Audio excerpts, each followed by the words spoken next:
Welcome into Gamesthetic, episode 244. I'm Alex Light with Sparky3. Hopefully you're having a phenomenal day, whatever day you are listening or watching this show. Back after a little break last week, had some things pop up. I ended up getting deathly sick, and I'm still dealing a little bit of a cough now as well. So I definitely would have had a rough time to try to do that show last week, because boy how. Let me tell you, that Saturday kicked my ass. But we're back this week just to randomly talk about whatever. And joining with me, I got John. John, buddy, how you doing? We're back this week. I don't know what the hell we're doing. It's like I told you before. It's like I'm a sounding board for you today. Yeah, no, I mean, it's fine. Look, up front for the listeners, this is a very, very weekly wrap-up episode, all right? Because, I've been stuck in my brain rot video game this week, so I have not really done a whole lot in that regard, including, when I was sick. You've been stuck in your show grind. Yeah, I'm not in a gaming mood. I'm in a show watching mood. Yeah, but last week, the break did happen. Some stuff came up, and also I got deathly sick, so it was the best play. It was the best play. You text me, you were like, you want to do a show? I'm like, yeah, I'm down. You went, sweet, or something like that. Yeah, I was like, I mean, I'll do it. I don't know what we're talking about, but I'm almost always down to at least show up. Yeah. Hey, look, on the bright side, next week will be fun. Yeah. Next week's I'm excited for next week. Because next week we've got the Xbox Developer Direct with Forza Horizon 6, Fable, finally, and BS Reincarnation, which that's the Game Freak game. And then we have the surprise. I already mentioned this. This got leaked via rating boards. We're getting the reveal of the new Life is Strange game. So I'm excited for next week's show. It's gonna be a lot of fun. This week's a big weekly wrap-up show. It's okay though. So it might be a shorter show, which is also fine, because I got some other stuff that I can go do, and so do you. So it's whatever. Not a big deal. But hey, make sure to subscribe to the channel, be a friend, tell a friend. We'll shout out some sponsors later on in the show. It's gonna be us kind of hanging out. Main things, we're gonna kind of give some any sort of hopes we've got for the Developer Direct. Talk about Life is Strange, the reveal kind of coming up, as well as the Highguard situation, because that's really weird. A lot of interesting reports on that. And then the God of War live action castings that have been put out there so far. Kind of some meme stuff happening there. People having fun with it. So we'll go through all that. I guess kind of jumping into things, is there anything that you want to shout out to jump into stuff? Anything of the sorts? It doesn't have to be gaming related. Just literally anything. I don't really think so. Okay. I mean, big shout from me. Hey, at the time of this show's episode tomorrow, big game in the world of football for me with the Chicago Bears. So that's cool. Shout out to the Bears last weekend. I was deathly sick, but you best believe I was still screaming in the house as we beat the Packers. So I had a great time last weekend with that, even though I was very, very sick. It did not feel good at all. So that's cool for me going on outside of the world of gaming. It's like the Bears are seasons of W. Seasons of W. If we lose tomorrow, it's all good. Yeah. No, I mean, for me, it's mostly been not really much to shout out.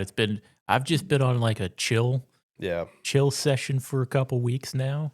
And detoxing, getting ready for the year kind of thing. Yeah. And it's just, sometimes, it's one of those things where it's 2025 was a big year where I just played a lot of games. Yep. And it's been nice to just step away for a little bit before, because this year's gonna start for me in about March. Yeah. And then it hits pretty hard for a little while. Yep. So it's nice to take a little step back when I don't have a whole bunch of stuff going, or to play right off the bat. Yep.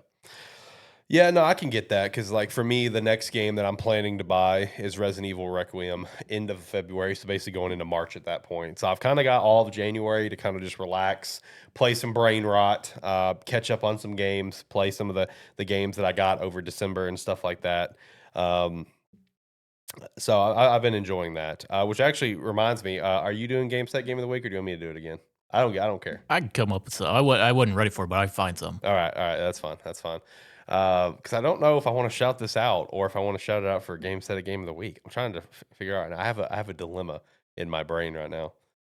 No, I'll take Gamesthetic Game of the Week this week. Okay, I'll take, because there is something I want to shout out. I'll be prepared next week for it. That's fine.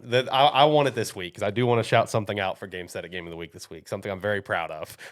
So, no, I mean, with everything kind of going on this upcoming week, the first thing I wanted to kind of touch on was this Xbox Developer Direct. It's like what, the 20th? Is it 20th, 22nd? I don't know. Let me go look again. But of course, going through Fable, Forza Horizon 6, and Beast of Reincarnation. Just kind of talking about potential hopes for it. For me, man, I want to see Fable like come back to what Fable used to be with like Fable 2. Because Fable 3 was a game. It's like, I mean, it was a game. It's one where I think every Fable fan can. It's one of those where it's like, unless you just have the super nostalgia for Fable 1, right? Fable 2 is where it was like the peak. True. It's like Fable 3 happened, but it's like nobody really cares. Yeah, no one really cares. It's like when people think fondly of Fable, it's either the nostalgia of the first one or typically the second one, because it's like everybody I know that like if we think of Fable, we think of Fable 2. Yeah, correct. That's me. So that's just what I'm hoping for. Is I'm hoping like watching whatever Playground Games, which that's the Forza devs, whatever they come up with, whatever they've been really working on with Fable. I just hope it kind of gives that feeling, because like the one thing I don't want to have happen is I don't want it to like come out and have this big grand reveal, and it is on the 22nd, so next Thursday, and it just be like, oh, that looks like a cool game, but it's not Fable. You know what I mean? Like that's what I don't want to have happen. More than that, I don't want them to finally show it off. Us finally see everything about it and look at it and be like, okay. Yeah, that's true. That too. It's one where more than hoping that it feels like Fable, I just hope that it looks exciting. Yeah, exactly. Because so far it hasn't. So far from what we've seen, it's changed every time, and it hasn't looked exciting any of the times. Yeah, like each time, like the only exciting time for it was the title card first time when you saw where it's like, oh, Fable, let's go, and after that, it's been So it's like maybe if they show something and it actually looks exciting, well, maybe then we can start to get interested in it. But until we actually see it, it's one where I'm like, I have little to no faith. Right. Yeah. That's where I'm at too. It's going to be in the Forza engine, everything. So at the very least, or at least especially from what we've seen, the game looks pretty. But I just hope whatever they're going to show, however, it's probably going to be like there's only 3 games right now. There is a rumored 4th game. All the Xbox insiders are saying there's a rumored 4th game. I don't think it's anything massive, but I'm assuming we'll get a good 15 minutes per game. It's like, just show us something exciting. Like, give us some exciting gameplay, some exciting mechanics, and the main thing is deliver the fact that it's called Fable, because like that, that when it comes to certain types of games, certain games like franchise and stuff, I think we can all point out to a game in a franchise where it's like, this game is like fun, this game is good, but this game is not insert property name. You know what I mean? I mean, hell, I'm a great example. Mass Effect Andromeda. If that game wasn't Mass Effect and it was simply called Andromeda or something, Andromeda, whatever, it was kind of its own standalone thing. But obviously the game did have a lot of like technical issues, like face glitches and stuff. But that game I think would be held in such a higher light. Genuinely, I don't want it to like just be like Fable and in the Fable property, and it just like be a game that doesn't feel like Fable. I wouldn't say, because I'm just gonna bounce into Andromeda here from when you said that. I'm not a Mass Effect fan, but I don't think if that game didn't have the Mass Effect name, I don't think it would be held in high regard. I think it would have just been miscellaneous sci-fi game that came out. Okay, not a high regard, but higher. Because it'd be shown in a different light. Because it's one that I like. Oddly, I think it just hasn't been long enough, which is weird because it's been a while, almost 10 years. But I feel like that is one of those games where people will probably like once the new Mass Effect. Like once more Mass Effect gets shown or like actually starts to come around and people get interested in the property again and start going back, it might have that effect where people are like, you know what, actually. Yeah. But it's like, it just hasn't happened because nobody cares. Yeah, true. And I hope that does happen, because the one thing you can take away from Andromeda is the gameplay. Really, really good. The gameplay is phenomenal. The story is very okay. Characters are very okay. That's fine. Yeah. It's like Gameplay is so good though. I mean, hell, but there's a lot of great games out there that I'm like, I don't know what the story for this game is, or this game doesn't. This game may have a story, I don't know, but it's fun to play. Yeah, exactly. You know, when it comes to the other games on the developer direct as well, you know, Forza, I'm just excited to see whatever they got cooked up. Forza games are just fun. It's like, I mean, They're fun. Forza games are fun. It's like I've never gotten big into them. It's like Forza 5 is like the one that I like got into a little bit. I played it for like 15, 20 hours, something Yeah. like that. I had a great time while I was playing it, but it's one of those where You'll get your 15 hours and move on. it's like, for me, that's a 15-hour game. Yeah, That's a 15 to 20-hour game, because after that, I'm like, I mean, I can keep. I'm not a racing game guy. Yeah, like yeah. I'm not one to want to play driving games or racing games or like stuff like that. It's like I'm gonna have my little bit of fun with it, and I'm gonna move on. Yep. I mean, I was the same way with Forza Horizon 5. I played my few hours of it. You know, I didn't play 15. I think I played about like 8 hours. I had fun. It was good fun at 8 hours. The one thing I am looking forward to with Forza Horizon 6 is not only like the Japan setting, but like getting in a Forza game like at launch, like jumping in from the start. That's the other thing. It's like Yeah. I think it would probably be more fun at launch. Yeah, so I'm looking forward to that. Like, I mean, I'll have my little bit of fun with it. Now, Beast of Reincarnation, though, that's the one that I'm the most intrigued by with this. You know, even though it's like a Souls-like and that's not normally my thing, but like the thing that I want to see out of this is like, let's see Game Freak really deliver like a high-end experience, right? Because like one thing that kills me still about all of the conversation around Pokemon games and like how bad they are, or how bad they run or look or whatever, is just the constant like blaming towards Game Freak that the unanimous like, you know, industry does, where it's just like it's not strictly Game Freak, guys. It's Nintendo, it's the Pokemon Company, it's a timeline that they are forced to follow. It's not just Game Freak's fault. You know, I understand it's the biggest media franchise in the world, but like there is nonstop have to move on to next project very quickly. So I'm excited to see Game Freak possibly deliver something that they made on their own time frame, their own time schedule, and to like hopefully deliver like a really cool looking game experience. Also, very interesting that like it's slotted in the Xbox Developer Direct. Yeah. I think that's Also, interesting. I was curious looking. I had to look it up because when you said Souls like, I don't think it's a Souls like game. Just like I an think it's action RPG. I think it's an action RPG that is just Flirts with it's it. like it has some elements to it, but it at its core, it's gonna. I think it's more of an action RPG. Okay, all right. Well, that's good then. I'm 'Cause here for it. It'll be close. I think it's more akin to like, I guess like a Black Myth would be, where it's like it's a more action oriented, but it's not quite Souls like. But it has that little bit of It has a difficulty. little bit of the DNA to it, Right. but it's its own, like it's still the more action oriented type game. Okay. All right. Well, if that's the case, that's a W. That's a W for me. I'm here for it. You know, I'm looking forward to seeing whatever Game Freak's got cooked up, because we've seen a little bit. I mean, it looks cool. I don't think it's anything like groundbreaking and earth shattering, but it looks cool. So I was like, I'm looking forward to seeing whatever they've got. I mean, you know, the last developer direct was an absolute banger. So like, I'm excited to see what like this is gonna be a normal January thing. Like, I'm here for that. The only thing I wish is you don't have to tell us everything that's going to be there. So you're hoping for that secret fourth game. I would like to. I prefer to have a surprise in my show. Right. It's like because I don't need to know everything that's going to be there. Mhm. It's like if you want to have like your big showcase game to convince people to be there, you just tell them your show. It's like, hey, we're going to show you everything Fable. Yeah. It's like the reason you want to come is, or the reason we're going to pull you in is because we're going to show you everything there is to show you about Fable to make you excited for it. And we'll have some surprises along the way. It's like, just say it like that. Yeah.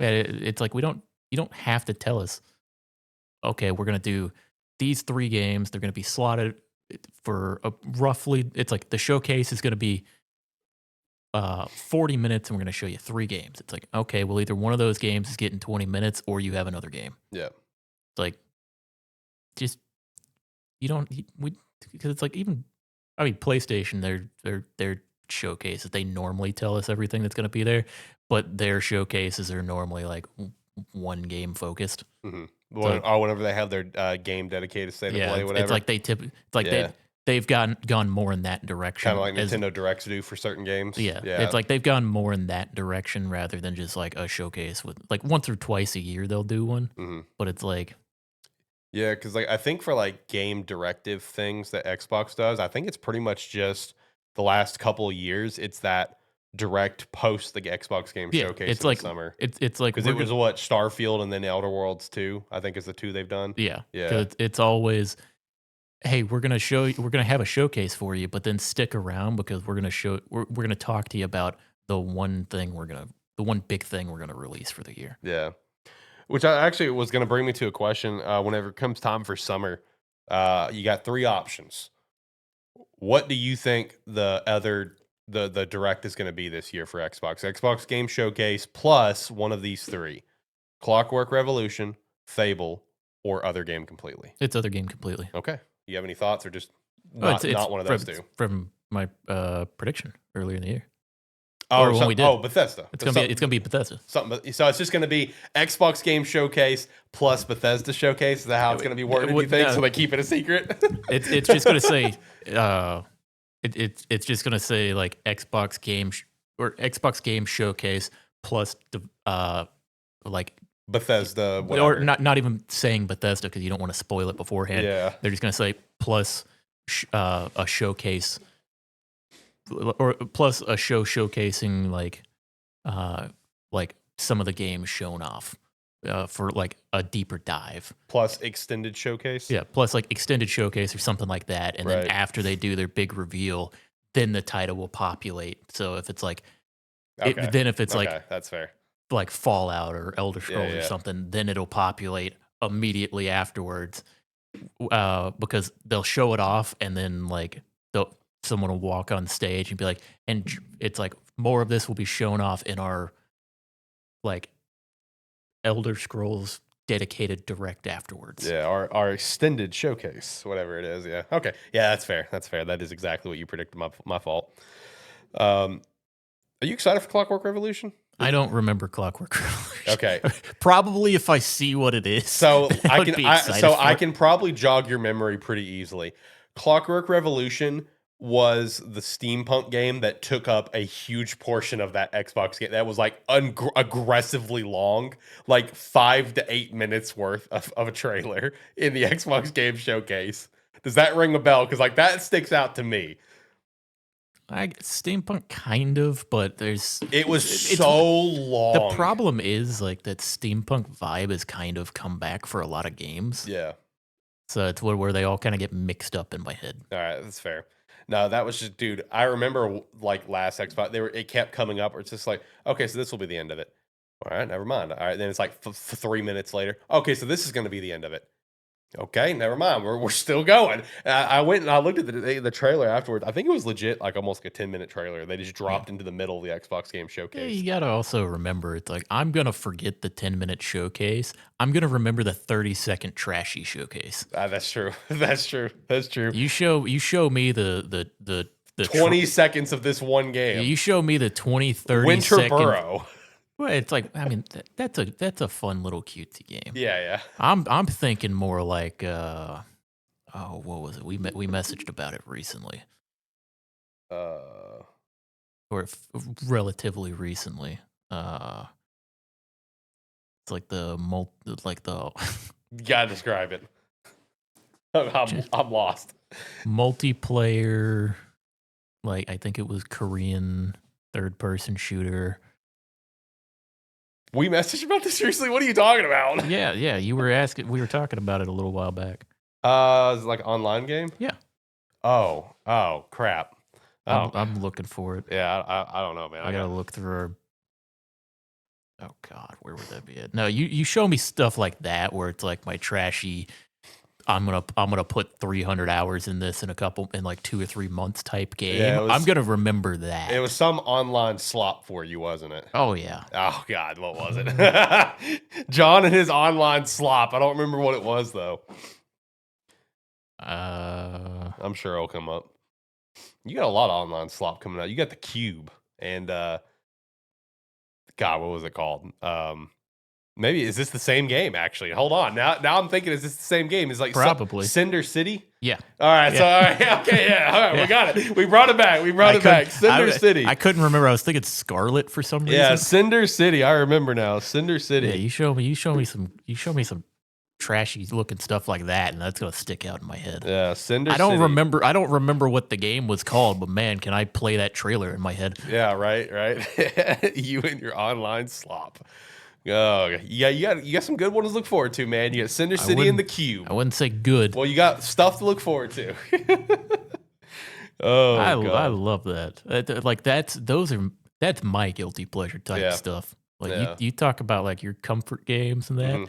Man, my comfort game is my terrible online multiplayer MMO type game that I can play for 300 hours and then never think about again.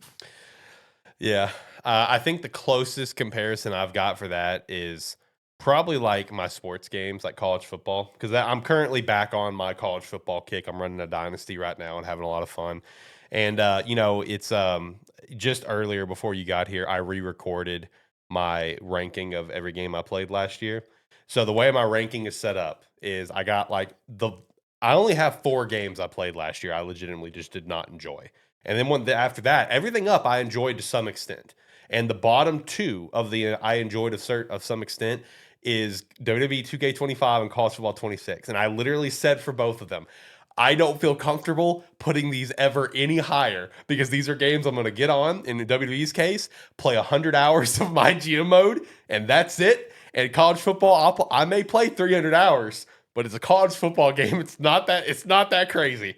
I might drop 300 hours on this thing, but it's not that crazy of a game. It does not deserve to be higher. Well, it's like whatever every year. It's like I almost never talk about like MLB The Show when it comes out. Yeah. I'll play a couple hundred hours of it. Yeah. And I'll love every moment of it. But I'm never gonna rank it high on my list for any year. Because you don't feel like you can. I mean, you really can. It's just like, I'm sorry. It's just a sports game. It's not anything crazy. It's like I know what I'm getting into. Yeah. Like, look, if they come in like College Football 27 and do some insanely unbelievable, amazing, groundbreaking stuff with Dynasty, they won't.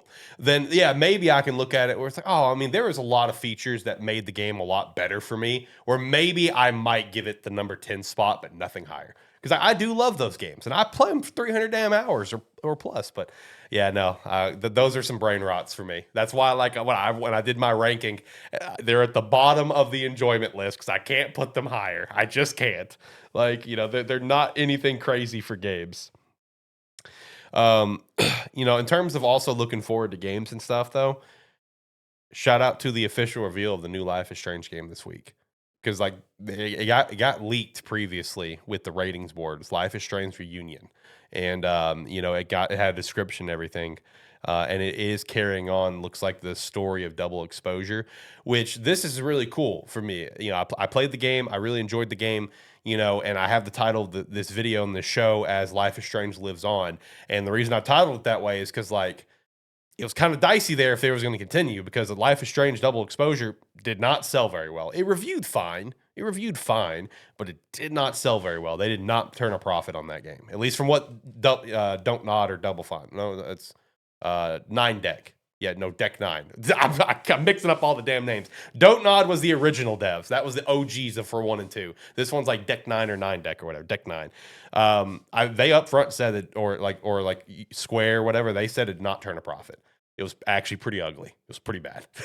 So I was not sure if we were going to get a sequel. And unfortunately, with the way Double Exposure ends, it having a sequel is going to really dictate on how good that game really is. You know what I mean? It's got one of those type of endings where it's like, you better have a sequel or this game's ending is going to be a giant flaming pile of crap.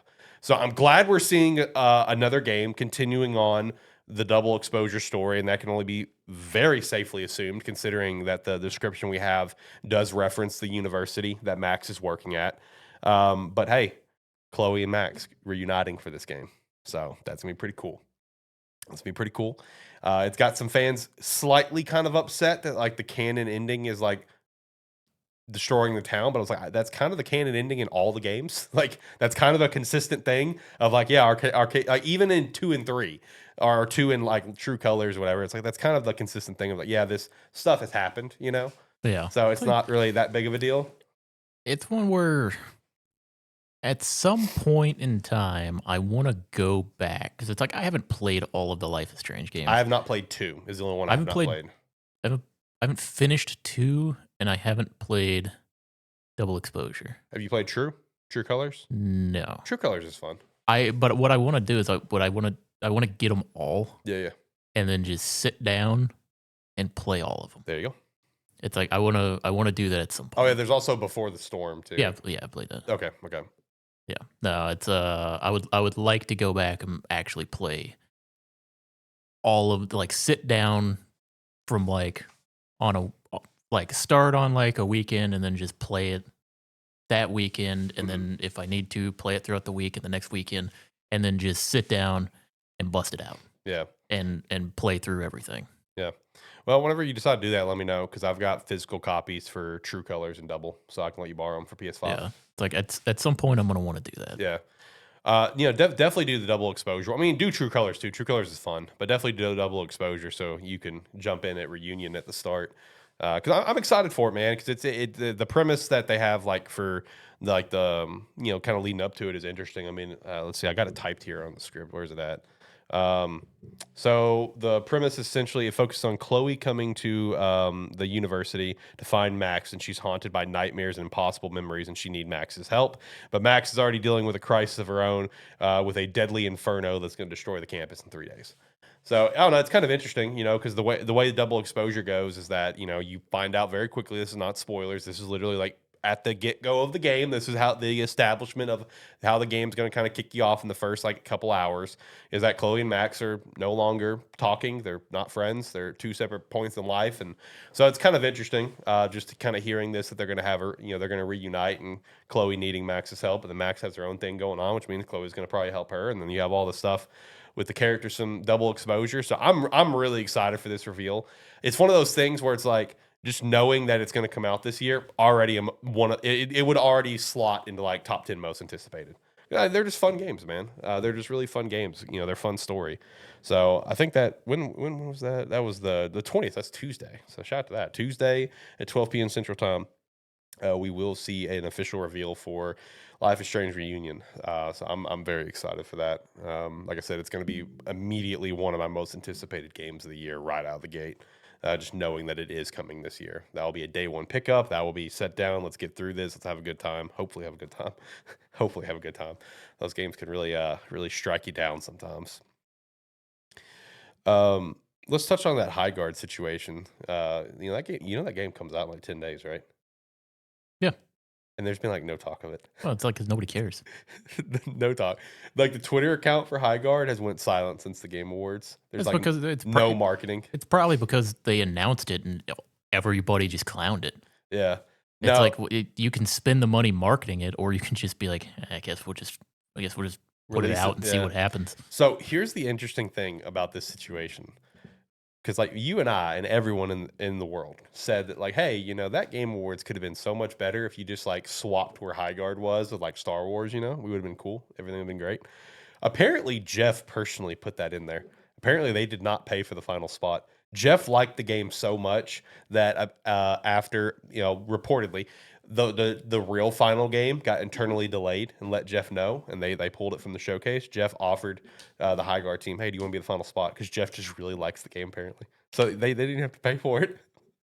That's interesting as hell to me if that's real. Like, if all that reporting that I've seen, because it's from notable reports. I mean, it would make sense. It would, because like that feels like a weird last game, Also weird, unless the trailer that they gave to Jeff ahead of time had a release date on it that was then gonna be not true. Right. It doesn't make sense to pull the final game. Yeah, exactly. It must have had a release date on it, and then after they submitted that, went, oh shit, we found a problem. Yeah. This is gonna take a little bit longer than this release date. God, that makes me wonder what the game was. I'm real curious what it was now. That means it was probably coming out this year. Yeah. So I mean, that means a very good chance to be a final game at like Summer Games Fest. That's true. That's true. So whenever Summer Games Fest comes around, and whenever final game pops up, we can possibly deduce that it was supposed to be at the Game Awards, maybe. But no, I think that's interesting that Jeff just gave him the spot. Like, hey, here you go. I really enjoy your game, and I watched the trailer for it earlier. It's like the gameplay doesn't look bad. Like it doesn't look like a bad game. It just doesn't look like anything different. Yeah, it doesn't just blow me away is the problem. I look at it and I go, it's like, yeah, your gameplay is slightly different than the other games of this type. But nothing I'm seeing here excites me. Yeah, yeah. I mean, it is free to play, so I will probably check it out here in a week. Just shits and gigs. Like, I don't know. I'll try it. Why not? I don't care. I mean, yeah, you're the one of us that would try it. Yeah. I'm the only one that would of all three of us here at the show. So I'll give it a shot. I don't have high expectations, but who knows? Maybe it's actually like low key fire. I don't know. Maybe it's gonna be that game like Marvel Rivals that's gonna hook me in for a month or two and then drop it and never play it again. But I don't know. Did you see the casting for God of War live action? I read through what you put on here about 5 minutes before we started. Yeah. What did you think about Ryan Hurst being Kratos? How you feeling about it?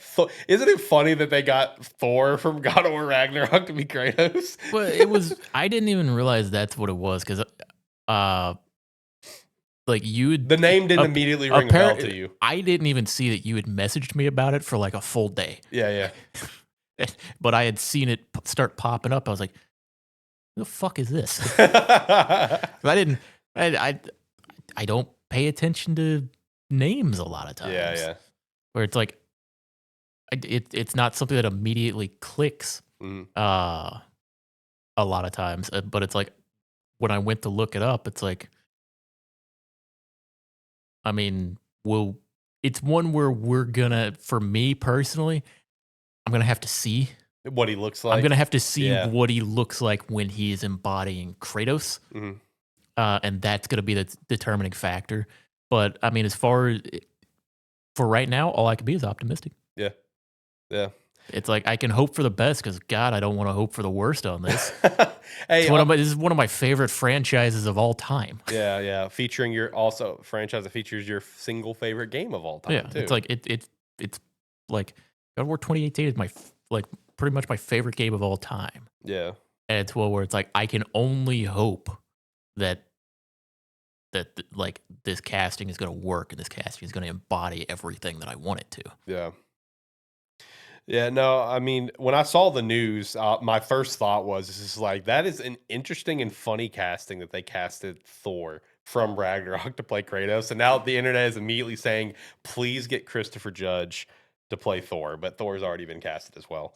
I don't know how to pronounce the dude's name that got Thor. I'm so sorry. I just don't. Olafur Darry Olafsson. I don't know. But he's also playing... he also was in the news recently as well. He got casted as Drago in the live action How to Train Your Dragon 2. Shout out to that. That's cool too. But yeah, no, people were immediately joking and saying, "Oh, please cast Christopher Judge as Thor. That'd be so funny." No, the one plus about the casting for Ryan Hurst is like, I feel like you're getting someone who's going to really respect the character and the property since he played Thor and played opposite of Christopher Judge. It's like, I mean, he's been there. He's seen. Yeah. Because like being involved with like those games, you're already having to perform the character anyway, not even just like voice acting wise. It's like we've talked about it. The motion capped, it's a whole thing too. They're actors. It's like it is a full acting process of having to embody the character. So it's like to be in that property already, you have to respect it and take it seriously. Yeah. So from him going from playing, I mean, still a main character, but a support character in Ragnarok by playing Thor to being Kratos. Yeah, it's like you have to respect that. Yeah, it's like 100%. you have to be there and be like, I mean, because also like you said, you stood opposite Christopher Judge, who was giving his all for that performance. So it's like you have to do everything in your power to try to surpass that. Yeah, yeah. So like I think they made one of the best choices they could have made. And Ryan Hurst, he's got a long acting career. He doesn't. I don't think he's got like super like hardcore, over the top, groundbreaking, earth shattering roles. Like there's probably gonna be roles that people know him from. For me, it's Gary Bertier from Remember the Titans. It's the only one I knew.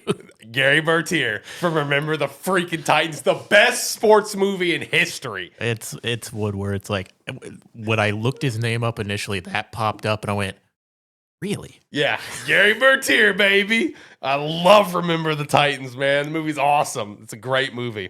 Everyone should watch it. Yeah, so I mean, like, and that still is, I think, one of his most notable roles. I mean, it's one of the.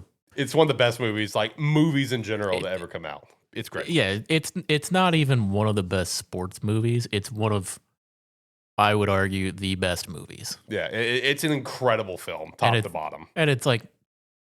And now it's like he gets to portray one of the most highly anticipated video game adaptations to ever happen. Yeah, yeah. And like again, I feel like it's one of the best castings you could have done, just because again he respects the character and the role. They also casted the voice actor for Mimir to play Mimir, so that's cool too. That's awesome. Love that. Now people are also calling. For them to officially cast the voice actor for Odin to play Odin, because like someone put up a side by side of the voice actor and Odin, and dude, they are identical. Well, they are identical. It's one where it makes sense because it's like the characters already. It's like they've already done a great job portraying the characters, and it's like if you're looking for someone to play the character, it's nice to see that they are respecting the voice actors. Yeah. And looking at them and going, it's like, no, we respect the talent that you have. We want to give you the chance here. Right. And it's like that. It's like, shout out to them. It's like, that's a great thing to do. Yeah. It's like, where better to find the embodiment of the role than the person who has already done it. Right.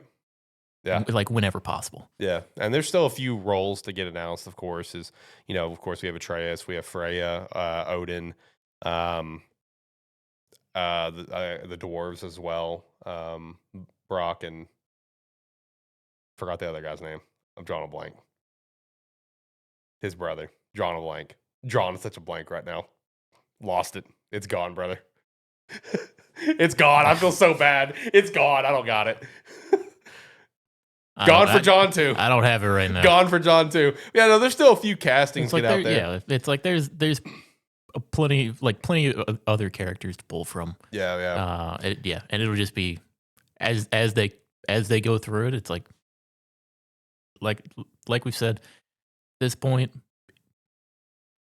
all I can do is have faith that it's going to work out. Yeah, it's like I like what I'm seeing so far, and it's just we'll see. Hopefully, everything goes good. Yeah. I will also add one last point. Not only the Odin one, like I could see the voice actor for Odin potentially getting casted for Odin, but also the voice actor for Freya. I could also see her getting casted for Freya, which would be cool. Obviously, I don't think the voice actor for Atreus would get Atreus just because he's continued to grow up, and they're probably going to want to get the right aged actor. That it just depends. Yeah, but it's like it would. It's one where it's like. Yeah, I guess it depends on what part of the story that they're actually gonna. I mean, since they've got like Heimdall and Sif and Thor in there, then that kind of points at least in one direction. But I feel like they're doing their own story. It depends on the starting point that they go from. True. It's like wherever we start from determines whether like Atreus can have like a flashback image to his younger self, or if he actually needs to be played by a younger actor. I will say this. I'm going to predict that even if like it, obviously let's just assume Atreus will get cast by someone else. I'm going to say this. The voice actor for Atreus and Christopher Judge, they will 1000% be in the show at some point. Oh yeah, they will have a cameo. They will have a cameo somewhere. Because that's what these great game adaptations do. They did it for The Last of Us. Both Joel and Ellie, the voice actors Troy Baker and Ashley Johnson, they were both in the show. Funny enough, Ashley Johnson portrayed Ellie's mother in the show, and Joel was just, I think he was just one of the doctors that got murdered by Pedro Joel. So yeah, it was fun. It was fun to see those cameos. Not the doctors. When I say doctors that were murdered, I don't mean like at the ending doctors that were murdered. I mean like when Joel was like knocked unconscious for a while. When he finally gets up, he goes on a murder rampage. So it's cool to see those cameos. Those are cameos that are really respectful to the characters that help bring everything to life, because they do it. That happens all the time, even outside of video game adaptations. I mean, drawing a blank on his name, but the voice actor for Nathan Drake, he was in the Uncharted film. He was chilling. He was chilling on the beach. The one thing I want to see in this God of War show, man, I want at least one flashback scene of old Kratos. Oh yeah, 100%. I want to see old, angry, just brutal, standing on top of a mountain shouting at Zeus. Yeah. It's like I got to see it at least once. Like I a nightmare or something. I got to see. Yeah, I got to see like a flashback sequence of that. Yeah. At least once. At least him just one time. standing there, bald, nothing. It's like just blades at the ready, shouting up at the sky. Yeah. I got to see it at least once. That'll probably be, I feel like, one of the last scenes that are shot, because I imagine they'll shoot the whole show while Ryan's got his beard. And then they'll be like, all right, buddy, we need to shave your beard off for one scene. It's like, I need you to shave for one scene, brother. You got to go shout to Zeus real quick. Please the full fan base. It's like, they may not do it, but my God, do I want to see it at least once. Yeah. No, I don't blame you. I don't blame you. Exciting to see the rest of the castings, and exciting to see what they've done so far. So, God, it's gonna be, if they pull it off, it's gonna be one of the wildest things to see. I know. Yeah, live action God of War, man. Just imagine like in a live action setting, seeing him swapping between the axe and the blades. Oh yeah. It's gonna be the coolest scene. I know. And honestly, I'm hoping and praying that this is knocked out of the park. Because if it's knocked out of the park, it's gonna give me a little bit more faith for Mass Effect, which is also being done by Amazon. So I'm hoping for the best for you, so I can hope for the best for me. Because I think yours is first. I think yours is coming out first. Imagine the scene. And like imagine how if they capture the satisfaction of hitting the button and calling the axe back. Like, when you play it, it's satisfying every time you do it. Yeah. Imagine seeing that on the show and getting the same satisfaction from it if they pull that off. Yeah, I know. It'd also be great if they give you the same satisfaction with a certain heartfelt scene where you have to swipe across the D-pad for the one time all game. Just throw that scene in the game. Throw that scene in the show somewhere, please. Throw that one quick scene in so we can all be like, yeah, that was the one and only time I had to swipe on the D-pad. Or just like have that moment, because it's like other games have done it well. But I think back to the opening of God of War, like 2018. And that opening where like Kratos is it's him walking, and it's like he leans up against the tree and then like stands up, and it's the switch from cinematic to gameplay where it's just like it just pops up real subtly, and it's like, yo, hit the trigger now. Yeah. And it's like imagine a scene like that where it's like he walks forward, leans back, and then just like has his hand out there, and just like instinctively like, oh, I gotta hit the right. Yeah, that would hit different. Right. It would. No, like I said, I'm hoping for the absolute best for this show. So far, the castings look very promising, so I'm hoping for the best, because that means maybe Mass Effect will be good too. I'm hoping and praying. Let me shout out some stuff. I'm gonna go ahead and shout out some Rogue Energy. Use our referral link down below. Promo code Sparky3 to get 10% off your order, no matter what you're picking up, whether if it's the hydration shield, energy cans, or tub. Does not matter. Promo code works for all of it. They got a better sale going on. Don't worry about it, man. Don't use our promo code. But if you use the referral link, you're still gonna help out the brand. And also, go over to spark3shop.com, pick up some merch. It's getting a little cold out there. You know, pick up the hoodie we got. Pick up 7 out of 10 is a good game because it is a good game. Pick up the Do Better shirt because we all need to strive to do better. Or maybe one of the hats. And we'd appreciate that extra support as well. All right. Let's speaking of Elder Scrolls that you mentioned earlier, I got some Elder Scrolls 6 stuff for you, just to shout out real quick. So the former writer and lore master, Kurt Coleman, talks about why he left Bethesda. He was with Bethesda for like 20 plus years for context. He was also one of like the co-lead designers for Skyrim. Apparently, Elder Scrolls 6 is supposed to be the next game after Fallout 4. Todd promised him the lead design role on 6, only to find out 11 years later they went with someone else because he just recently left. He left in 2023. The vibe of Bethesda was really different after the Skyrim success. Spoke about how after Fallout 4, instead of going to Elder Scrolls 6, they went to Fallout 76. And then after that, instead of going to Elder Scrolls 6, they went to Starfield. Just making Elder Scrolls 6 just a very, very long process. It says that the main problem at Bethesda started pre-Microsoft deal. As years went on, design leads, including Todd himself, became less hands-on and more like bureaucratic, kind of like behind-the-scenes thing. In the apparently the OG vision that they were working on for Elder Scrolls 6 can be like Empire Strikes Back, featuring like elven supremacists that were the bad guys, and they were going to come out on top, setting up for Elder Scrolls 7. So a lot of interesting tidbits there in this interview that he did. Well, it makes sense that even him just saying like the vibe changed after the success of Skyrim. I mean, it makes sense when you see what's come out since then, because everything that's come out since then has like kind of looked and felt safe. Yeah.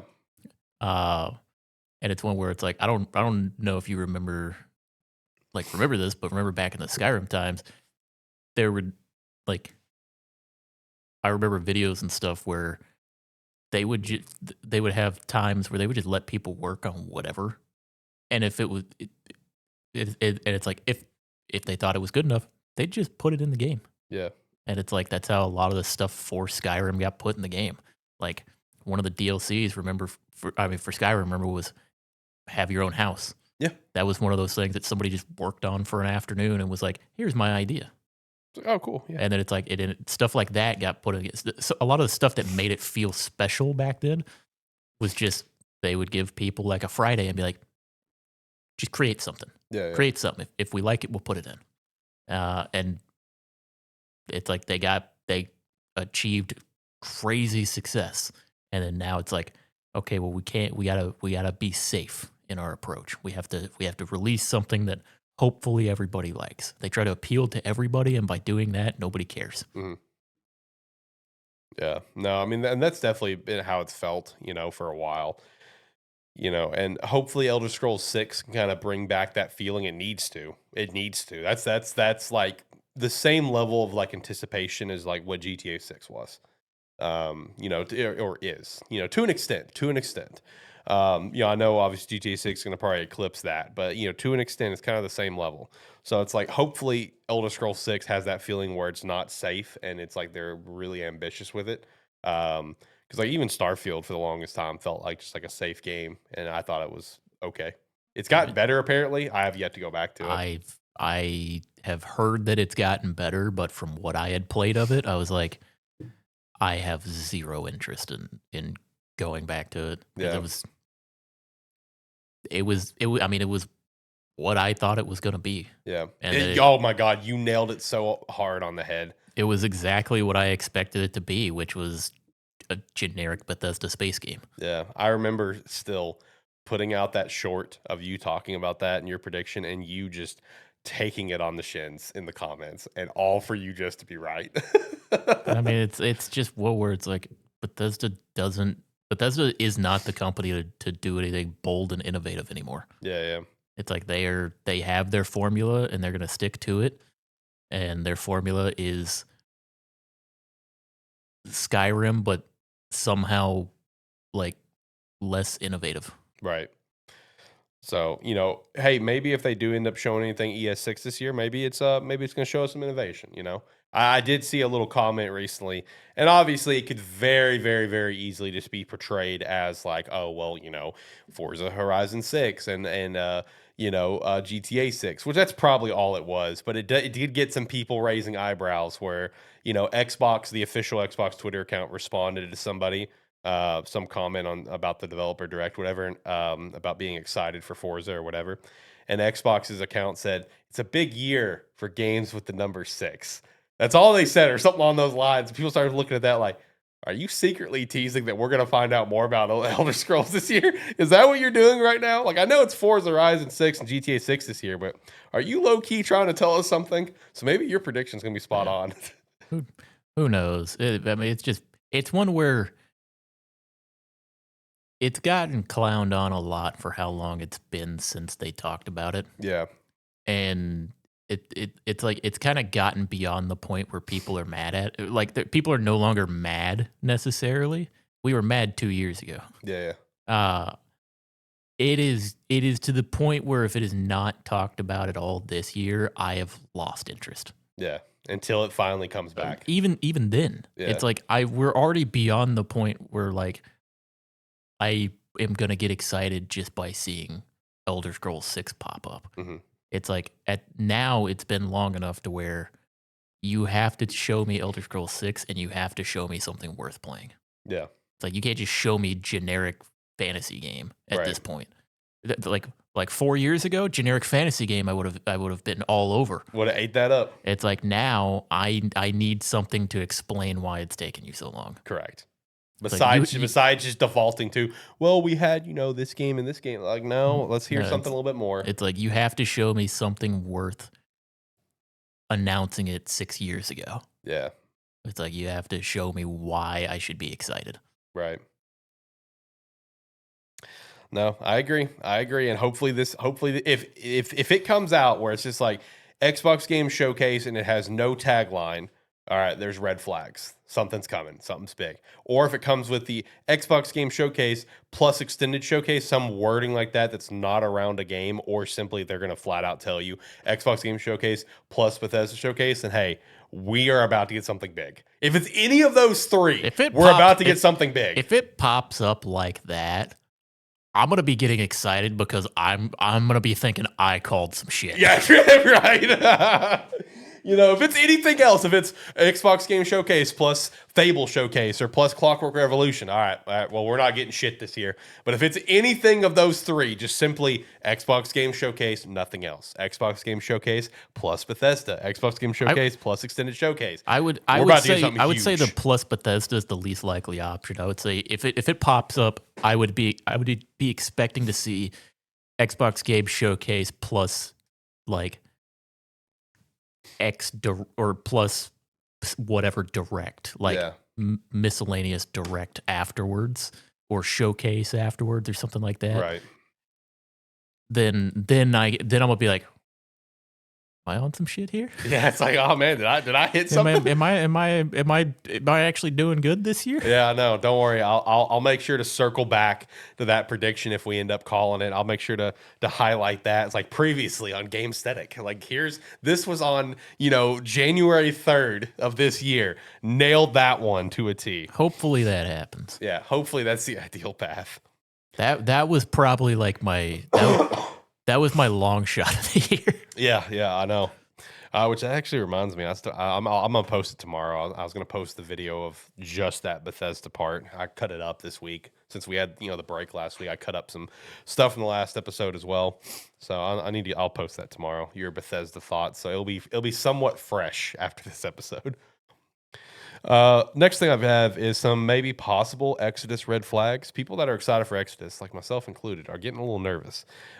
James Olin, he has stepped down as the game director, but he has saying the project was in a good spot, even though the game kept getting delayed. I don't know. Stepping down as the game director is kind of sus. I'm getting a little nervous. This game's supposed to come out early next year. I'm really excited for it. It feels like a low-key, like Mass Effect successor, spiritual successor in an extent, like heavy inspiration. Getting a little nervous. I'm getting a little nervous. So are other people excited for it. So I'm gonna hope for the best here. Nintendo, Microsoft, and Sony, they put out a nice little joint statement talking about improving player safety across all platforms. Kind of cool to see all three of them come together for one big statement, though. I mean, it's good to see somebody saying something about it. Yeah, I know. There's a lot of things that I think we can all agree needs to be improved. I know one thing that I would love to see is definitely the way to, like, I guess, filter certain types of games and stuff. Because, like, I'm tired of like getting on the Switch eShop and like trying to look at some nice discounted games, and all I find is like hentai games. It's like, dude, come on. Like I want to. It's hard to filter out even on platforms where you have the option to filter them out. Like Steam, right? Like Steam, I have every option to filter those type of games out, right? Selected, and they still show up. Yeah. It's like they get in there somehow, man. They weasel their way in. It's nearly impossible to get them out of there. But yeah, it's one where I feel like those types of games should not show up at all unless you're specifically searching for them. Yeah, yeah. You know, and I can definitely understand, you know, the element aside of like, let's just even go back to Nintendo. Like, that's obviously such a family-oriented platform. I understand why they're on the platform because it's like, you know, you want to allow like all types of games on your services, right? But like, I think Nintendo especially needs to find They should a way. never be on the front page. Yeah, it should never be on the front page. It's something that, you know, it should be under. It should have to be a flag that you select and not available to view by default. Right. And that's obviously just one side of player safety. There's a lot of elements that, you know, this joint statement was about. That's just the first one that I thought of, you know, where it's like, oh, great. So when I go look at, you know, discounts on games under the Switch eShop, maybe one day I won't see just 1,000 hentai games. You know, that'd be great. That'd be cool. Shimgo Tensai co-creator, he is set to reveal a new school RPG on the 29th. So that should be exciting for people that are in, you know, that love like the Persona games and everything of the sort. Yeah, so yeah, there was some sort of trailer that came out for it too. I mean, it looked interesting with the kind of the art styles. It was a quick little tidbit kind of thing. But either way, look forward to that. Fire Emblem's Fortune's Weave's release date might have been leaked by Eurogamer Portuguese article of a May 22nd release date. If true, cooking early in the year. Please God. Too early. I think it's too early. I think it's too early in the year. I think July at the earliest because that's when Three Houses came out. So it kind of lines up. I would rather see it in July, August. Yeah, that's when I think it's going to come out. But if it comes out in May, day one, that's a Friday. I'm taking the day off. I'm gonna have a great. I would rather see it in like July, August, and like get a confirmation that that's when it's coming out. Yeah. So that I have time to go back and play Three Houses. That's fair. You know, we're probably going to have a Nintendo Direct next month.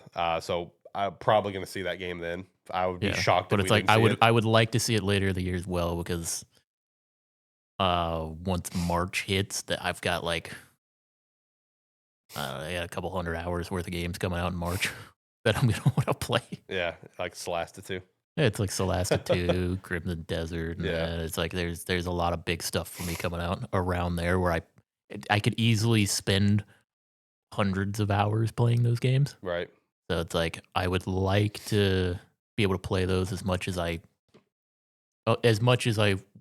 can or would want to feel satisfied with them, and then have time to replay other stuff Right. before sequels came out. Yeah. No, I definitely can get that. You know, because I think I would want to do one more Three Houses run before Fortune's Weave come out, just kind of get back in that Fodlin love. But you know, hey, if it comes out the 22nd of May, I'm excited, but kind of, you know, I'm also with you. I'm fine with it being a little bit later, you know. Hey, Lego Zelda and Pokemon was revealed. Have you seen the prices for these? They're like $650. Yeah, like it's $650 for the 3 starters. And I will say it's big though. It's like it's big. Did they sell out like instantly? I think so. I didn't see the price for the Ocarina of Time Final Battle one, but that one looks sick. I'm not gonna lie, that one looked so cool. But then there was also like a Pikachu one, Eevee, the Kanto Gym badges, and a Pokemon Center. I think that was all of the Pokemon ones. And then I think the only one I've seen for Zelda was the Final Battle with Ganon from Ocarina of Time. But I mean, either way, it's cool. Just very expensive. I saw the starter one. I'm like, oh yeah, I might want to get that. I saw the price. I'm like, oh yeah, never mind. You would never have even gotten the option. Yeah, because it's like as soon as they went on sale, everybody's buying them. Yeah, gone immediately. See, Sands of Time remake, Prince of Persia, that is, apparently could shadow drop any day. Literally just shadow dropping this month. I think Ubisoft's at a point for this game where it's like, hey, this game's been such developmental hell. There's really no point of doing any sort of marketing for it at this point. Just get it out there. Like this game has gone through such developmental hell, getting rebooted, restarted, this and this and this. I really think they're at a point of just release the game, even if it is just a full remake. Yeah, so just cut your losses with it. Yeah, I mean, if it does drop this month, I will say I will buy it. I will. This is one that I will pick up immediately, just because of an emotional attachment I have to this game. It is a very fun game. And if you never played the originals on the GameCube or the PS2 or whatever, I think it was on PS2. Am I tripping? Yeah, it was on PS2. Definitely please play the game. It is a lot of fun. Sands of Time's a blast. Hopefully it does well enough, because out of that trilogy, I loved Warrior Within the most. Warrior Within, badass game. Loved Warrior Within. I would love to see a remake of that, but very low chance of that happening because of how bad of development this game was. Dark Deity 1 and 2. That is like a very heavy Fire Emblem inspired indie game. It is set to come out for a physical release via Super Rare Games on Switch and PS5 on the 22nd. They will go live for sale. So that's something you're into. Make sure to look into it. I do own the first Dark Deity for Steam. I have not played it yet, but I do want to. And then I have obviously not even bought the second game yet. But they do look really good, and they are reviewed pretty well for like indie games that are very heavily influenced and inspired by Fire Emblem. So if you're a big Fire Emblem fan, you haven't heard Dark Deity, maybe check it out. Far Cry is also teasing 60 FPS updates to come for 3, Blood Dragon, and Primal. They teased it with a big emoji chart, and people just figured out what the emoji chart was. So, hey, that's cool. 60 FPS for everything. Sonic 35th trailer was released. It was an awesome trailer, by the way. So good. It was also confirmed that Sega and Crush 40 situation has come to a peaceful resolution, because throughout the trailer there was a remix of Live and Learn, and somebody did reach out to Johnny, the lead singer, and he did confirm in message, like with screenshots, that, yep, everything's good, we're good to go. So cool. That's awesome. I'm also hoping with the 35th trailer and the 35th anniversary that's this year, hoping for a Sympathy again, because that Sympathy was awesome, and I want to go again. So if you did not go to the Sympathy the first time, plan a trip if they bring it back. I think they'll bring it back. I really want to see that Sympathy again. It was awesome. Seven Deadly Sins Origins is delayed to March. Coffee Talk Tokyo is also delayed to May, but Coffee Talk is actually coming to mobile. Shout out to that. As well as Sea of Stars is coming to mobile. I'm actually excited for that. I haven't played any of the Coffee Talk stuff, but I really want to. Christina's actually a big fan of the original. I want to play it at some point. Maybe play the mobile version. It's like maybe I will. Yeah. It's one that I look at and I'm like, I've looked at it a few times, and especially because they just keep coming out with it. Yeah. And it's one where I'm like, that looks like something that would be enjoyable. Yeah. So it's like I may sit down with those at some point soon. For Sea of Stars, that's a game I've been wanting to play since it originally came out, and I have just not sat down to do it. Honestly, I might pick up the mobile version. It might just be a really convenient way for me to sit down and play the game. Play it a little bit at lunch at work or something, when I'm just chilling. When I'm just chilling at work, when I'm laying in bed or whatever. Depending on how like the UI looks and everything. It is just a pixel RPG. It shouldn't be that bad. It's a simplified game as well. Yeah, I might actually buy the mobile version to experience this game, because I've been wanting to play it for a while, but it's like there's always just some bigger game I'm playing. You know what I mean? It's been on a list that I've been looking at for a while. Yeah, but I haven't picked it up to actually play. Yeah, so I don't know. Maybe the mobile version might be ironically the way I'm going to play it. Gary's Mod and Russ parent company COO has recently offered to buy New World after Amazon announced it shut down on January 31st of next year. Basically just threw out a post, Yeah. essentially. Yeah. I think with a price of like 25 $25 million. It was just like, just give it to us. Game shouldn't die. Yeah. Honestly, I hope there's no reason Amazon shouldn't do the deal. It's a quick 25 mil for them. It's one where it's like, I don't think they would do it because they don't want to. It makes them look bad. Yeah, it's like it makes them look bad if someone else just keeps it running for them. But at the same time, I mean, fucking baller move to just be like, game shouldn't die. Just sell it to us. We'll pay to keep it going. Yeah, it's like we will pay to keep this game running for the people that want to play it. Yeah, and I don't know what the price tag was or is that they've had to spend into New World, but like, I mean, if you can get a quick 25 mil, I mean, why not? Well, it's like the problem was they announced like their new expansion or their new season or whatever, mm-hmm. and then immediately did like the cancellation. Yeah. Or told yeah. everybody it was getting canceled. So it was like nobody got excited because they're like, why would we get excited? You're shutting the game down. Right. Let's see. 100 Line has officially confirmed and revealed that the game is actually 2 games in 1. To a lot of discourse on that. And I can understand the discourse on fans because like a lot of fans' stance on this is like, hey, that's like one of the coolest things about the game is that like if you're going into it and you don't know what it is, like that's like a really cool reveal to like beat the game on the 100 days, get a cliffhanger, and then find out that there's another. I know we talk about it on the show, like, hey, like once you finish the first 100 days, that's when the game opens up, is how we've always talked about it. But I can understand where people are like, I don't know if I don't really like the fact that you revealed that it's 2 games in 1. You know what I mean? I understand it's been almost a year since the game came out. I guess it depends on the phrasing of it. Mhm. If they just say the game is 2 games in 1, They did. yeah. Well, that's what I'm saying. If the phrasing is just, yeah, I mean, 100 Line is basically 2 games in 1, 2 games for the price of 1. You can, as long as they don't go into any more detail than that, you can explain that off super easily. Yeah. Because you can look at it and be like, well, yeah, you could break it down by like the gameplay elements almost. Be like, yeah, it's like part of the game is like visual novel, part of the game is strategy gameplay. Yeah. Or it's like part of the game is this, part of the game is that. You don't have to tell them, oh yeah, you play the game to this point, and then and then it's a spider web.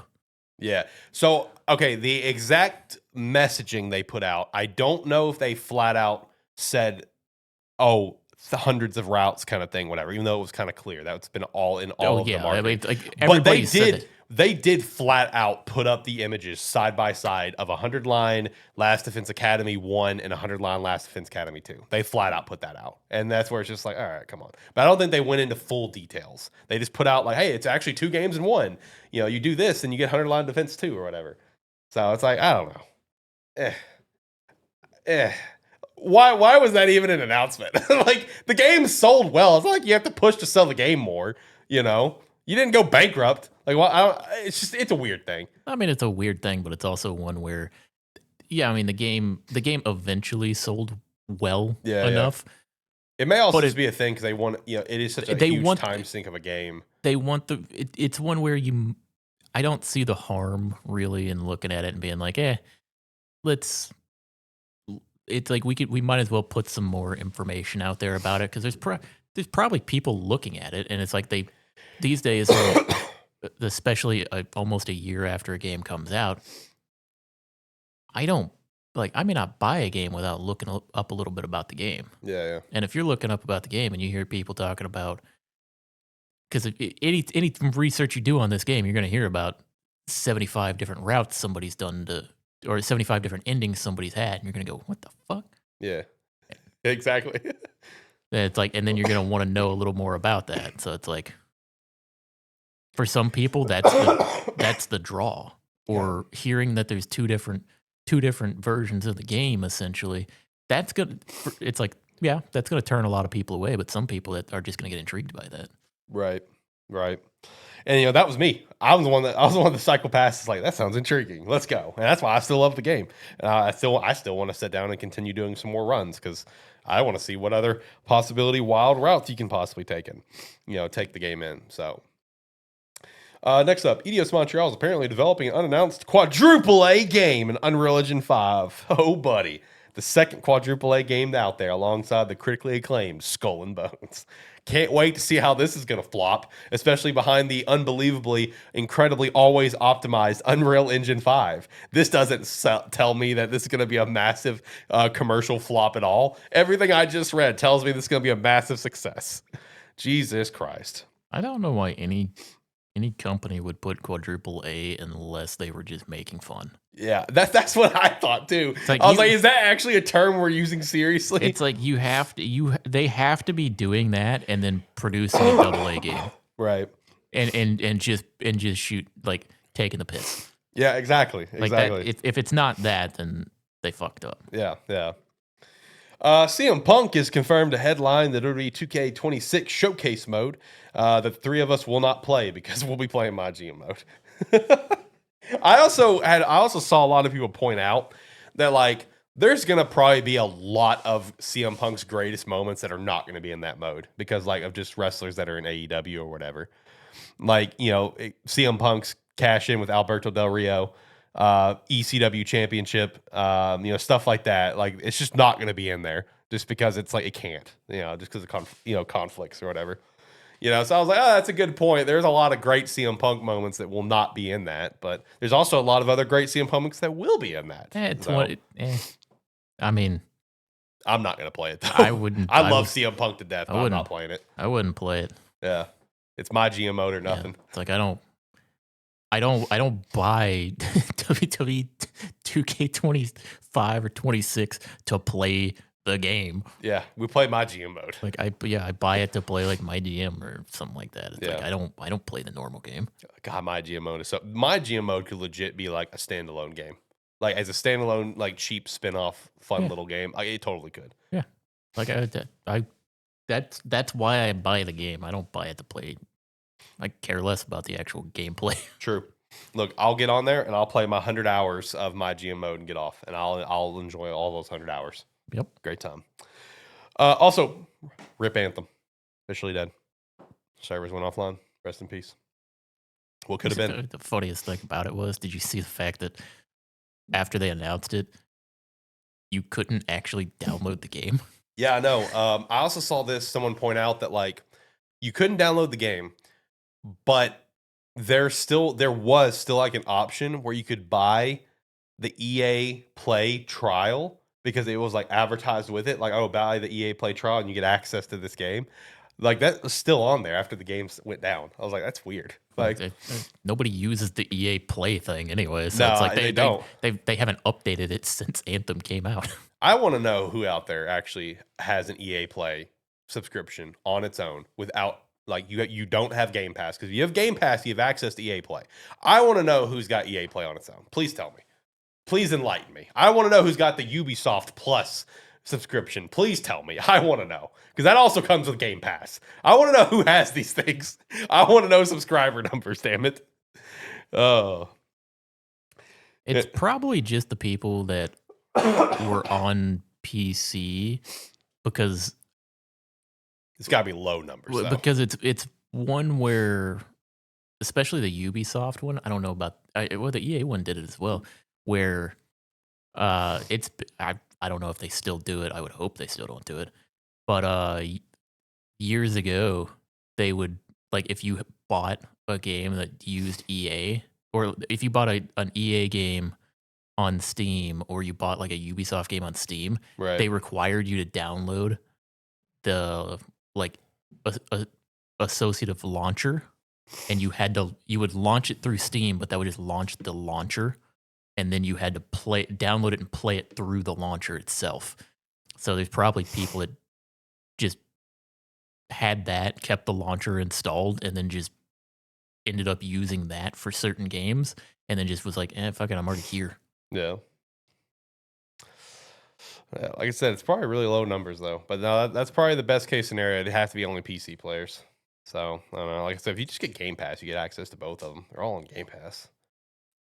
Game Pass is honestly still a really good deal. Like even for I'm $30 is getting up there, but I mean even for $30, like it's still honestly a really good deal. I'd say mostly like if you're like if there's a lot of games in there that you have not like played or whatever, I think it's a great deal. If it's like a lot of stuff that you've played and you're just kind of there for the new releases, then it's still a solid deal. It's one where I don't have, because I used to have Game Pass Ultimate, and I would always keep Game Pass Ultimate. Yeah, I got it right now. I do not have Game Pass Ultimate anymore. I only carry PC Game Pass. Downside of PC Game Pass does not have all Game Pass games. Right. It's like there's a bunch of games that are on Game Pass but not available on PC Game Pass, which kind of sucks. Yeah.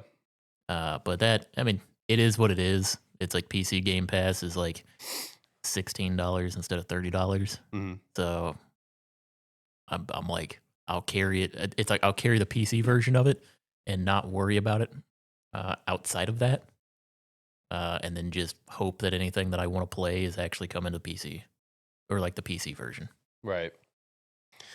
That's fair. Oh, sorry. But no, I get that. I mean, like especially in your case, like the only time you ever even consider Ultimate is when there's a slate of stuff coming out. Yeah, because there are large periods of time where like I would get I would get Game Pass for like 2.5 months and then cancel it just because there would be like 4 games coming out that I wanted to play. Yeah, and there has been a lot of droughts too. So like there comes a point where it's fair to get rid of them.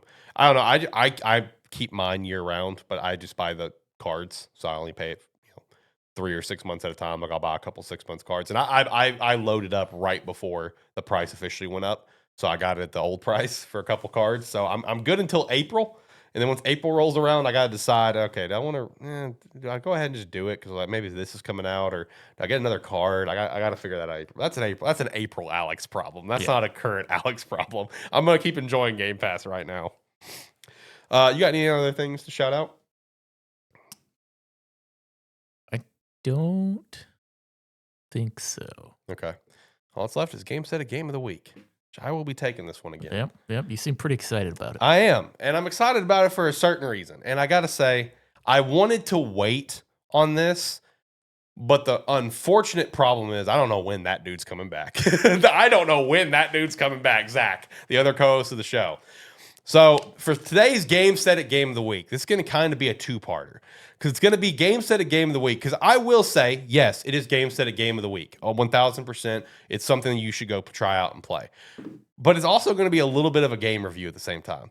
Because the time has come, after years of memes, your boy has played Alan Wake, and it is Gamestead Game of the Week. I knew you were doing that. Yeah, let's go. I finally played it. No, so I didn't tell you guys, one of the games that I got for Christmas was Alan Wake 2.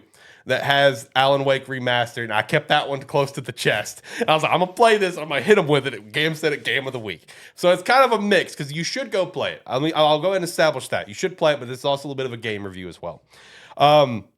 First and foremost, I'm very excited for Alan Wake 2, especially in the theme that it kind of goes. But for Alan Wake 1, this one's more like an action adventure that's more got that creepy tone to it, where it's basically fight with light. You're battling the darkness throughout the game with all these taken characters and basically trapped within, trying to free your wife, Alice, who was taken by this darkness, and this town is also just kind of being engulfed with this darkness. And this is like kind of a known thing to certain characters, as well as just like, what the hell is happening? Like, where it's kind of questioning, is Alan actually a psychopath? Is he crazy? Is it all in his head? Or is this actually happening? No, all this shit's actually happening, because like his friend Barry Wheeler, who is hilarious, he gets involved, he can see it. The sheriff of the town, she gets involved, she can see it. It's a whole thing going down. The game starts off with Alan as a critically acclaimed author, but he has like this writer's block. So him and his wife Alice go on this nice little vacation. Turns out the vacation is a legit vacation, but also designed to be like, she kind of tricked him into go to therapy, which I don't think you should ever do that to anyone, by the way. But yeah, it was kind of tricking him to go to therapy, essentially, like going to this, like basically this therapist that helps with creative people get over blocks, and like surprise him with this old school typewriter and stuff. He gets mad, storms out, she screams, he runs back up into the house. Then she's now underwater. He jumps in the water. He blacks out. When he wakes up, he's driving a car and he drives off a cliff. So it immediately throws you into, okay, there's a lot happening. What's happening? I don't know. And as the game goes on, it is designed in like a TV show, like episodic fashion. So you do go through these multiple episodes. You do have like recaps of the previous episode, etc. And just kind of unraveling as the game goes on. One thing that I really consistently appreciated about it, and it's something I've always appreciated from afar, seeing it with, trailers, seeing it with reviews, and I mean, even having them, like even them memeing about it at the Game Awards, is I enjoy the consistent, like, narrative of it, where it's like the whole time Alan is narrating himself in the game, where it, the whole time it feels like that.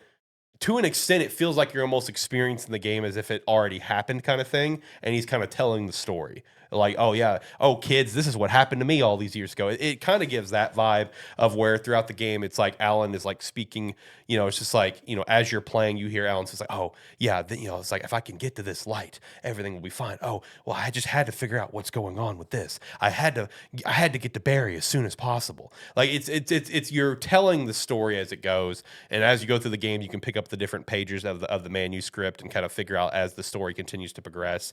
And just as everything is going everything that's kind of happening is the story that Alan is writing, where he's writing the story where the ending is a bad ending and nobody's going to make it out. So he's got to try to get into the darkness and rewrite the ending where he can save Alice and try to save everyone else, which does leave you with for the base game, a cliffhanger ending, which you can then continue on with the 2 DLC episodes. You know, the game itself, it's a really interesting experience going through it from the narration side of things. The fight with light is a very interesting concept. The story itself, this is where we're getting a little bit more review phase, is I think fine. Like I don't know if it's just age or not, but like I thought, like everyone says this is one of the greatest like narrative games ever. Like it's fine. I enjoyed my time. The game definitely shows some age. The combat definitely was a slog as the game went further, but I still got through it and I still enjoyed it. The voice acting is definitely showing its age. Very funny though if you play it for the first time in 2026 because it's so unserious. Like even Christina would comment every once in a while. She's like, "This game is so unserious with its voice acting." I'm like, "Oh yeah, it is. Oh yeah, it is. It is so over the top and so like monotoned at times, or it is interesting with the voice acting approach." So like it was funny for me, but it did kind of take away some elements for me where I was able to appreciate it from a comedic standpoint, but not where it feels super serious to the situation, you know, because it's like, it almost feels like it's like you're just yelling to yell and not yelling with passion behind it. You know, you get what I'm saying? Yeah. So it was kind of off-putting sometimes, but it was funny. Again, the combat was not the greatest. It was interesting for a little while. It does become kind of a slog as the game goes on, but the story is fun. You know, as you unravel everything going on, as well as unravel a little bit of the story with another character of the past that kind of went through a lot of the same stuff that you went through. That kind of gets depicted in the later chapters as well, the later episodes. You know, all again with the sole purpose of trying to save your wife, Alice. And you know, I will say I have not actually done the 2 DLC episodes yet, and I did kind of read some reviews that apparently they add some entirely new gameplay mechanics to those. So that's cool. I'll go check that out before I start Alan Wake 2. But it was a fun time. I will say, for me personally, Alan Wake is one of the greatest examples of a solid 7, maybe 8 out of 10 game. Like it's right down the middle. This was a good game that I recommend, but it's not. Maybe if I would have played this when it came out on the 360, I might have a different opinion, and it might be like, oh yeah, this is a 10 out of 10 banger. You know, I don't know. You know, playing in 2026, I still really enjoyed myself. I will say I'm very excited for 2. Because of the direction that the 2 kind of goes into. Because 1 is more that action adventure, while 2 is more like that survival horror. So I'm really excited to play 2. Because 2 is the whole reason why I wanted to get this monkey off my back. This 5-year plus meme that I'm going to play this game and I never did. I didn't realize it had gotten that long until Jack pointed that out to me last year. It's like, Alex, I found a video from 5 years ago where we're still memeing on you about this. So I'm glad I got the monkey off my back. It was one of those, playing the game was more side of obligation of that meme, and I really want to play 2. Like I am like, even before I decided I want to try to get my hands on this game soon. I've been excited for 2 for a while. 2 looks like so much fun. So I had to get the monkey off my back of, all right, I gotta get this game out of the way so I can hop over to the second one, as well as tell the boys that I finally did it. Took a little too long. Not much to brag about, but I finally did it. Alan Wake, Gamestetic Game of the Week. It is fun. Go play it. Now it's my time to steal your thunder on Mass Effect. Yeah, I know. Yeah, now it's your time to step up and randomly play Mass Effect and not tell me. Maybe I've already played it. Possibly. I mean, I beat Alan Wake like 2 weeks ago, and I'm 2 or 3 weeks ago. I'm keeping that. I kept that one close to the chest. I was waiting for the right time, and I'm like, oh, you know what? Let's go ahead and do it. I'll have to send it to Zach. Hey, let me just put it this way. It's been downloaded on my computer for a while. Oh, there we go. It's progress, baby. We're getting there. I've had it downloaded and ready to go for a while. Oh, let's go. We're getting there. We're almost there. We're almost there. Oh, God. All right, let's hit the music and let's get out of here. All right. Like, comment, subscribe, all that jazz. And if you like what you saw with us here, we do these live streams every Saturday about 6 p.m. Central Time, so you can come check us out then. Yeah, and we'll be back next week where we'll be talking about the Xbox Developer Direct featuring Fable, Forza, and Beast of Reincarnation, which I'm very excited for, to see what Fable is going to be, as well as Beast of Reincarnation, and of course, New Life is Strange reveal. Excited to talk about that. And whatever else we got going on this week. I might buy one game before next week. I might buy an indie horror game and check that out this week. We'll see. So yeah, make sure to stop by and also check out some Rogue Energy with the referral link, promo code Sparky3. Or go to sparky3shop.com. Join the Discord. Check out the Patreon if you want to support us further. We appreciate that extra support. Have a good one. Bye.